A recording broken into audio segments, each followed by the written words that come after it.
Ciao à tutti, bienvenue dans le podcast Style Juve, votre rendez-vous hebdomadaire avec l'actualité de la Juventus. La Juve di Marzo, elle est revenue, ou pas, on sait pas trop en tout cas. Quelques jours après son formidable exploit contre l'Atlético, la Juve s'est inclinée finalement 2-0 contre le Genoa. C'est la catastrophe, le championnat est complètement relancé, la Juve n'a plus que 15 points d'avance sur le Napoli, on sait pas ce qui va se passer. Avec moi pour parler de tout ça, il y a Amy, salut. Salut. Et puis il y a Rafa, salut. La Juve di Marzo, première semaine de mars, plus sûr. Allez, salut. Et ouais, en tout cas, c'était un match très bizarre, très particulier contre le Genoa. C'est jamais facile de jouer à Gênes dans ce stade. On devrait y affronter la Sampdoria, je pense que ça sera compliqué aussi. Et là, c'est vrai que après un formidable exploit qui a dû quand même retourner un peu la tête des joueurs, après avec un 3-5-2 du turnover, bon, ça sentait pas le grand match et la défaite, qui est la première défaite cette saison, on l'a senti un petit peu venir. Non, je pense que tu partages ce même sentiment, Amy? Ah bah oui, elle était prévisible à des kilomètres. C'était, je m'y attendais plutôt. Enfin, en même temps, après un tel exploit, effectivement, il y a une grosse débauche d'énergie, mais au-delà de ça, niveau mental, déjà qu'on avait des joueurs suffisants en Serie A habituellement, bah là, après une victoire pareille en Ligue des Champions, fallait pas s'attendre à un match de fou non plus. Les mecs, ils étaient là, ils se sont dit c'est le Genoa, on les tapera facile sans rien faire, et puis en fait non, parce que on peut pas sous-estimer ses adversaires quels qu'ils soient et quel que soit le contexte. Donc c'est bien d'avoir 15 points d'avance, mais ça manque un petit peu de conscience professionnelle quelque part, parce que oui, il y a du turnover et c'est bien normal d'ailleurs, mais avec la profondeur de banc qu'on a et avec tous les jeunes qu'il y a quand même sur ce banc, je pense qu'ils devraient avoir un peu plus envie de se montrer et de montrer ce dont ils sont capables. Et on a vu une équipe qui était pas capable de grand chose quand même ce dimanche. Après, c'est justement quand tu as une avance comme ça que tu peux te permettre ce genre de match-là. C'est là qu'elle est importante, cette avance. Mais c'est vrai que je suis d'accord avec toi. Et je pense que Rafa, tu seras d'accord avec ça aussi. Les remplaçants, les joueurs qu'on a peut-être moins vus ces dernières semaines n'ont pas été à la hauteur. Non, ils ont pas été à la hauteur, mais après, comme j'ai dit, je le redis, c'est un match un peu à part le match de reprise après l'euphorie de la semaine dernière.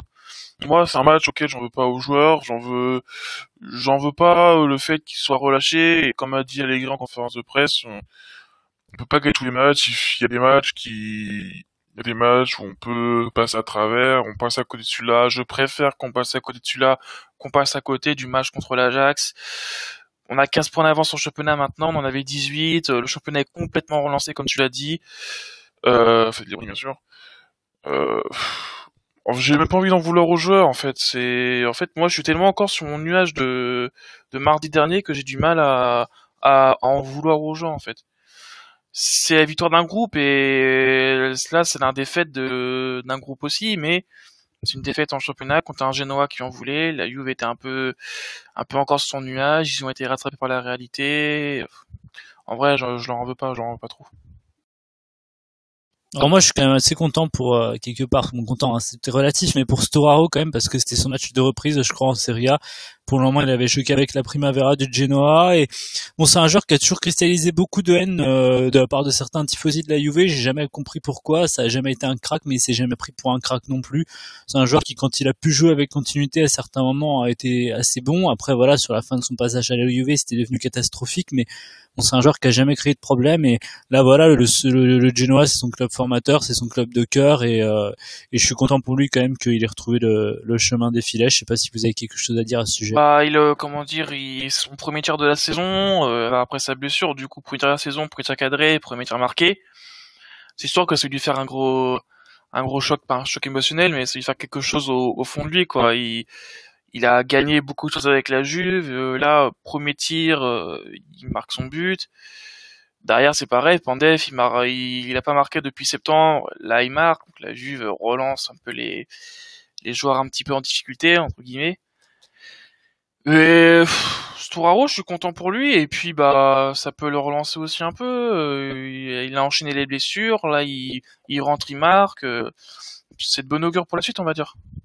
Il y a eu vraiment tout le banc en plus qui l'a rejoint. C'est un petit peu la belle histoire du week-end, Amy. Bah oui, carrément. Et puis bon, enfin, on peut pas dire que ce soit un joueur désagréable. Il a quand même toujours accepté plus ou moins son sort chez nous, alors que bien sûr ça a jamais été un crack. Mais lui-même en était conscient. Enfin, il s'est jamais présenté comme tel, comme tu l'as dit. Donc non, c'est un joueur qui est quand même assez humble et qui a toujours dépanné quand on en avait besoin. Donc je pense que déjà après la situation compliquée et les blessures qu'il a eues cette année, bah il méritait quand même son petit but. Bon bah c'est le goal de l'ex comme d'habitude, hein. On a l'habitude de s'en prendre des comme ça, mais il l'a pas volé. C'est une bonne chose pour lui. Bon, parmi les joueurs qui concentrent, on va dire, le plus de critiques côté Juve, il y a un peu les mêmes des dernières semaines. Il va y avoir Rugani, Bentancur, Mandzukic par exemple, mais il y en a un sur lequel j'ai envie de m'attarder un petit peu plus parce que tout le monde était un petit peu déchaîné après le match, notamment sur les réseaux sociaux. C'est Alexandro. Sandro, il a fait une très bonne première saison. Depuis, c'est très laborieux. On a beaucoup parlé du mercato. Il a prolongé son contrat. On s'est dit que ça irait mieux. Mais moi, vraiment, ce qui me marque le plus, quelque part, c'est que la Juve, elle a réussi son exploit incroyable en Ligue des Champions sans Alexandro.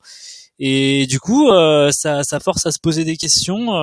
Est-ce que vous comptez encore sur ce joueur dans l'avenir? Est-ce que pour vous, c'est sûr, il va partir? Ou est-ce que, enfin, quelle perspective vous voyez pour Alexandro et est-ce que vous le voyez capable de faire une bonne fin de saison? Parce que là, on commence à se poser de plus en plus de questions. Amy, qu'est-ce que t'en penses? Je pense qu'à partir du moment où il y a eu toutes les toutes les voix de mercato autour de lui et qu'il était plus ou moins sur le départ, je pense qu'à partir de ce moment-là, il a perdu lui-même dans sa tête le poste de titulaire. Pour moi, jamais ensuite il a retrouvé le niveau de la première saison. Et il y a un vrai manque de concentration de sa part, d'attention, je sais pas moi, quand je le vois sur le terrain, il fait des centres, c'est du tir au pigeon. Enfin, c'est quand même très laborieux, surtout dans un bon là encore plus le summum contre le Genoa parce que c'est pas non plus l'équipe. Ils sont pas dans les 3 premiers du classement quoi. Donc malgré tout, enfin on attend quelque chose d'autre d'un joueur comme Alexandro, sans compter le fait qu'il a été beaucoup mis en avant, qu'on en a dit beaucoup de choses en bénéfique quoi, enfin en positif. Donc il est très très loin de son niveau lors de la première saison et moi je trouve ça très inquiétant qu'un joueur qui soit professionnel comme lui, même s'il a envie de partir, même s'il se sent plus à sa place dans ce groupe, qui se permettent entre guillemets autant d'inattention, autant de peu d'intérêt pour ce club, parce que c'est un peu ce que moi je ressens quand je le vois jouer. Finalement, c'est un joueur qui en a rien à faire en fait. Enfin, il est là parce qu'on lui dit de jouer, mais il est pas réellement sur le terrain quoi. Non, et puis il y a eu le feuilleton de sa prolongation qui a duré pendant 2 semaines. Là, elle a signé sa prolongation. Il a eu un beau salaire avec quand même. Alors il y a ce salaire peut-être qu'il va faire qui sera toujours un petit peu mis en avant dans la hiérarchie, mais il a intérêt à se bouger Rafa parce que derrière il y a un Spinazzola qui est mort de faim et qui a marqué beaucoup de points contre Atletico. Bah, c'est comme j'ai dit pendant le match sur le Twitter de Style Juve, faut qu'Alexandro il se bouge un peu parce que derrière il y a un Spinazzola qui arrive au triple galop et qui va lui prendre sa place de titulaire assez vite au petit Alex, hein. Parce que Alexandro, il a tout pour être motivé.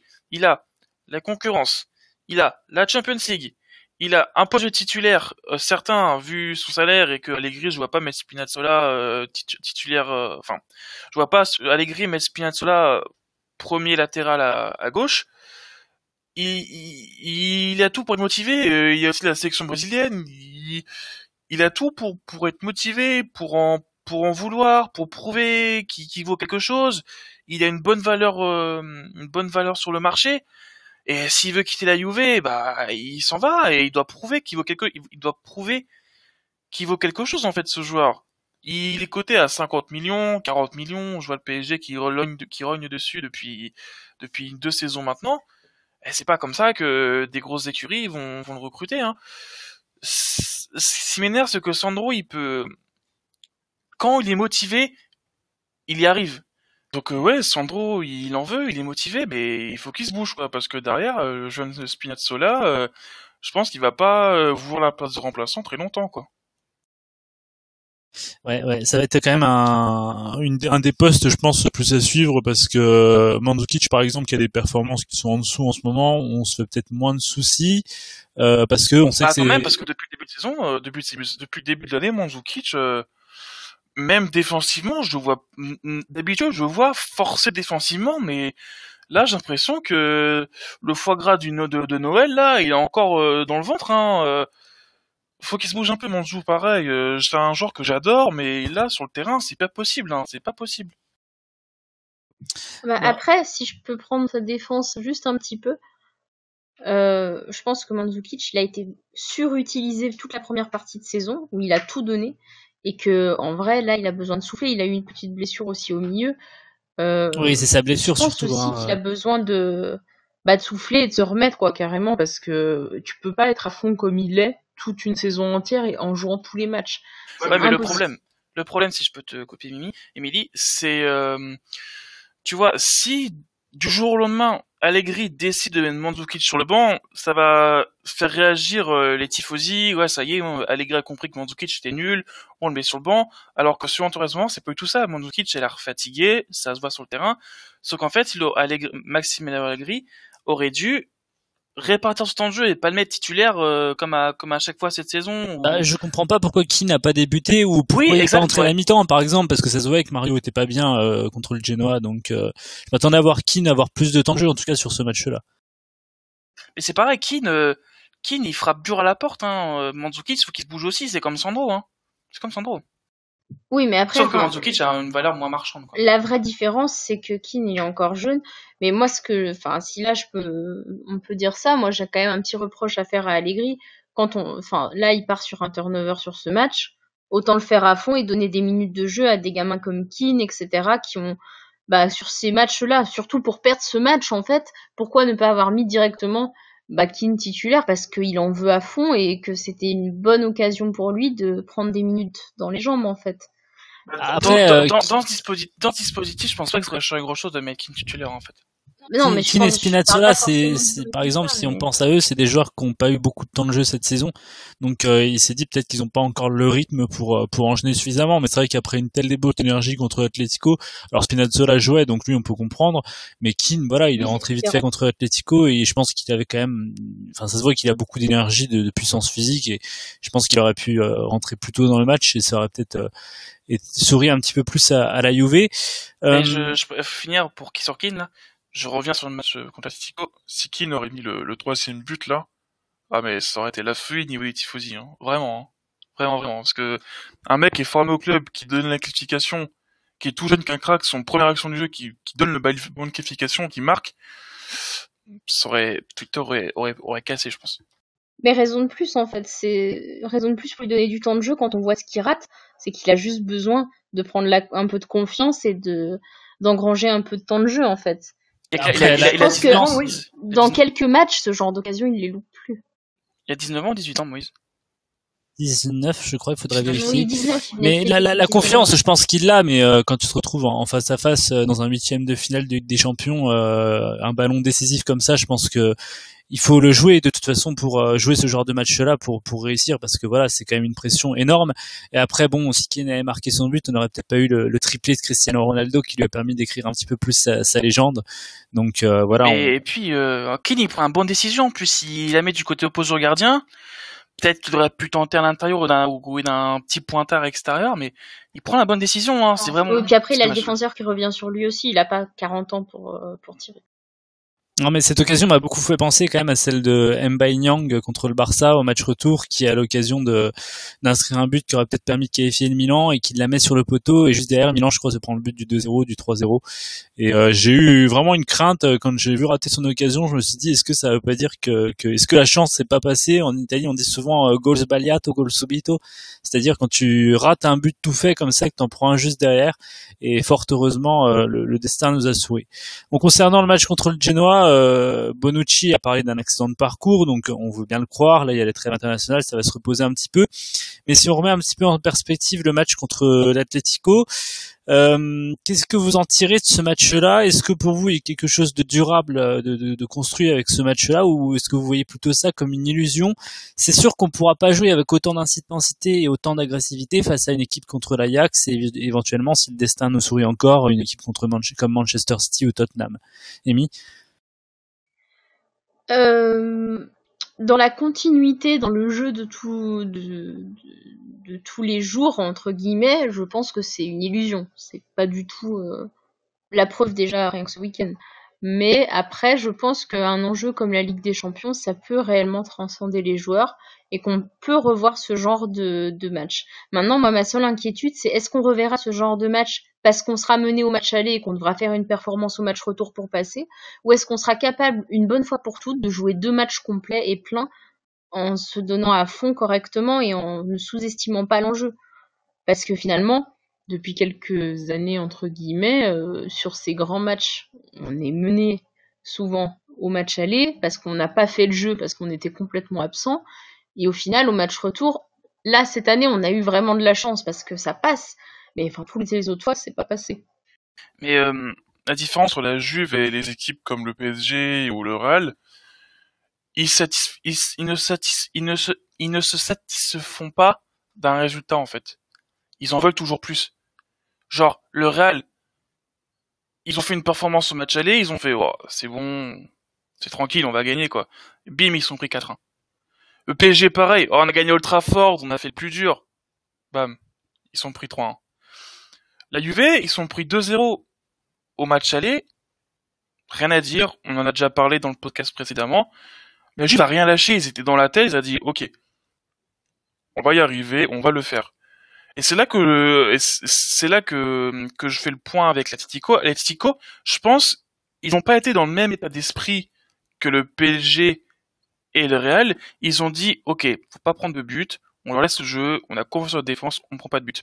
Ils ont complètement déjoué, ils se sont fait punir, tout simplement. Moi, je m'inquiète pas pour l'Ajax, pour le match contre l'Ajax. La Juve mentalement est solide. On a vu, par exemple, Cristiano. Il a annoncé la couleur, il l'a fait. Bon, ça, c'est un génie, mais on va pas en parler plus trop longtemps. Mais l'état d'esprit de la Juve, elle est conquérante, elle en veut toujours plus. Et je ne vois pas faire une contre-perf à l'Ajax et derrière refaire le même match aller, le même match retour qu'on a fait, quoi. Ça va être plus dans la continuité. Surtout que la Juve, elle est prévenue là, c'est-à-dire qu'elle a foiré son match aller, elle sait quand même ce que ça lui a coûté de revenir parce que voilà, en termes de débauche d'énergie, de pression avant le match, aussi d'ambiance aussi avec Allegri qui a disparu des réseaux sociaux, qui a été beaucoup critiqué. On a dit qu'apparemment il était un petit peu vexé que la société pas cherché à le défendre plus que ça dans la presse par rapport aux rumeurs de départ qu'il y avait. Donc elle est prévenue aussi par l'Ajax quand même qui a pas fait seulement un grand match retour, hein. Ils ont fait 2 gros matchs, hein. Ils ont fait 180 minutes de qualité.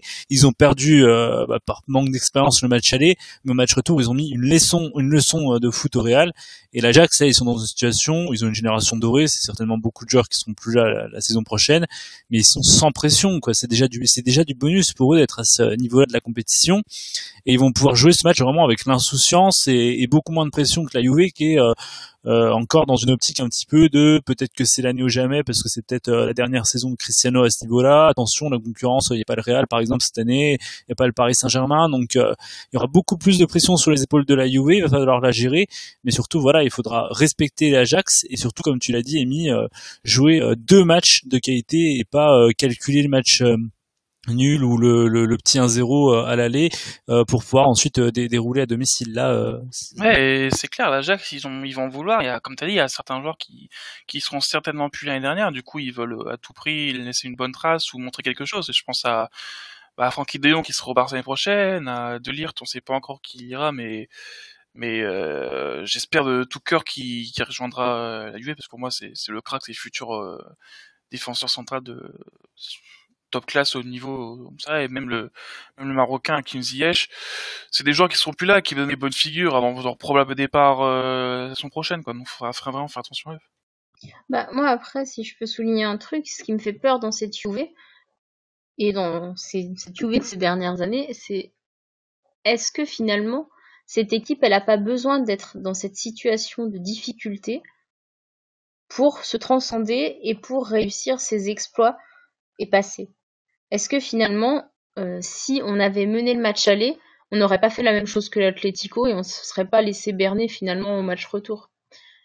C'est un peu ma crainte en fait avec cette Juve, c'est que j'ai l'impression qu'on a besoin d'être dans cette difficulté extrême de se dire c'est un exploit qu'on doit aller chercher pour passer, pour réussir ce genre de performance en fait. Sinon, est-ce qu'on arrive réellement à être assez motivé pour sortir ce genre de match dans un contexte normal?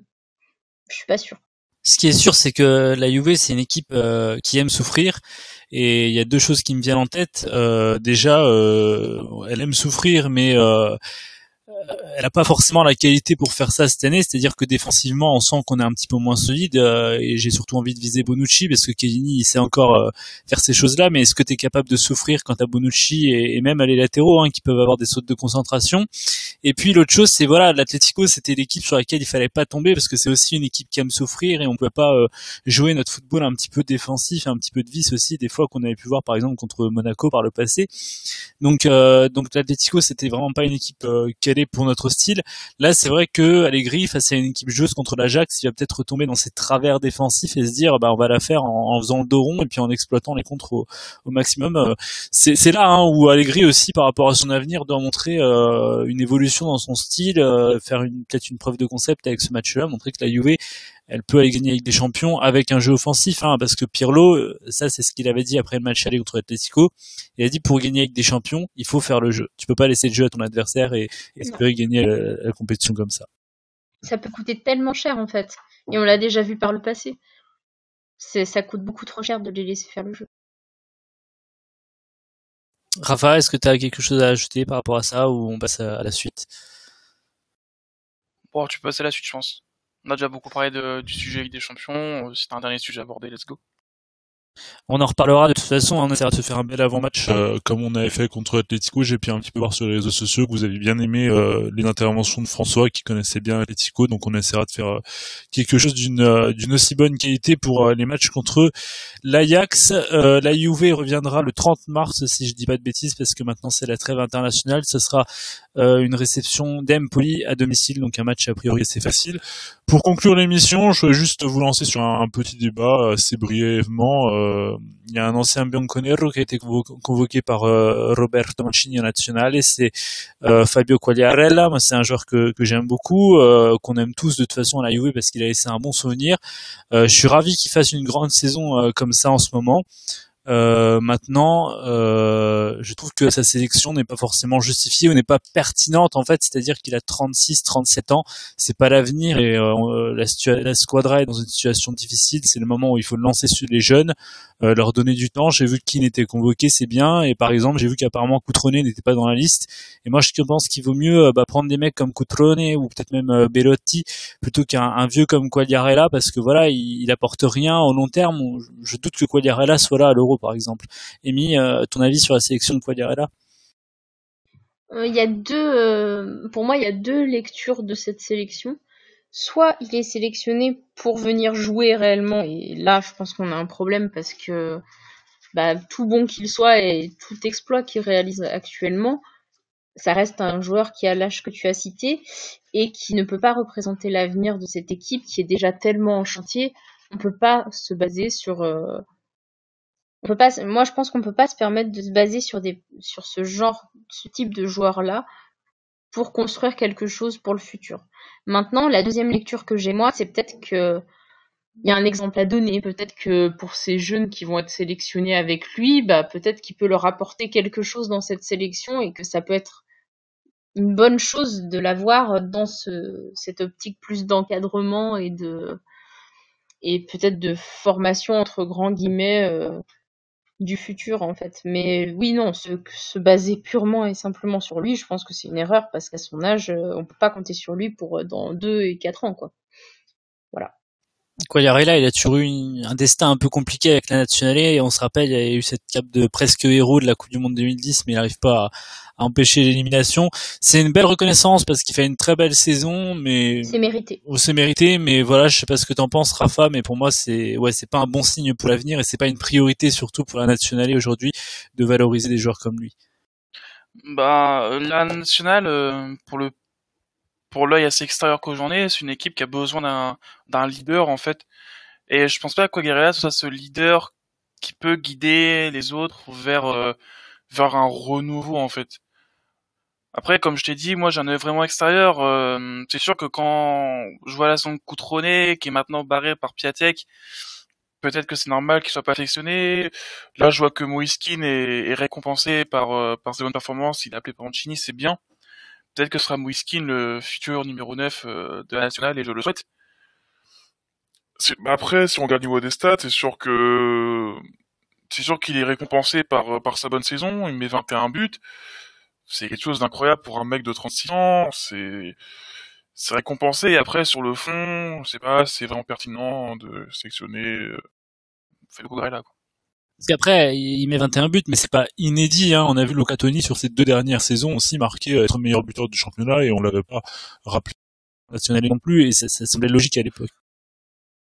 Bah, c'est comme si la section espagnole rappelait David Villa, quoi. C'est pas pertinent non plus. Bah là, c'est la même chose, quoi. Ouais, et la différence, c'est que la sélection espagnole a peut-être beaucoup plus de talent à mettre justement en attaque que l'Italie, qui a des joueurs qui brillent un petit peu, comme tu l'as dit, Keane et Cutrone, mais qui jouent très très peu, ou en tout cas pas assez. Bon, on va pas parler de Lemar parce qu'il est rappelé que de France, il est nul, mais ça... Alors, ça, c'est un sujet qui nous concerne pas trop, en tout cas pour ma part. Ça nous concerne pas trop, on l'a vu contre la Juve, Lemar est catastrophique, mais bon. C'est un autre. On l'a éliminé. Après, c'est un joueur comme nous l'avait dit François, qui a du mal à s'intégrer dans la logique de Simeone. Et bon, après là-dessus, j'ai un petit peu moins d'expérience par rapport à l'équipe de France que je regarde un petit peu moins, et le championnat espagnol encore moins. En tout cas, je vous souhaite une très bonne semaine à tous. On verra si on fera un podcast la semaine prochaine. Je vous promets rien, mais peut-être que on fera un petit hors-série. Ça sera à discuter en interne. Et puis, sinon, on se retrouve donc d'ici 2 semaines pour le débrief du match contre l'Empoli, et voir si la Juve aura rechargé les batteries, comme a dit Allegri, et sera prête à attaquer le dernier tiers de la saison. Ciao tutti. Ciao. Ciao.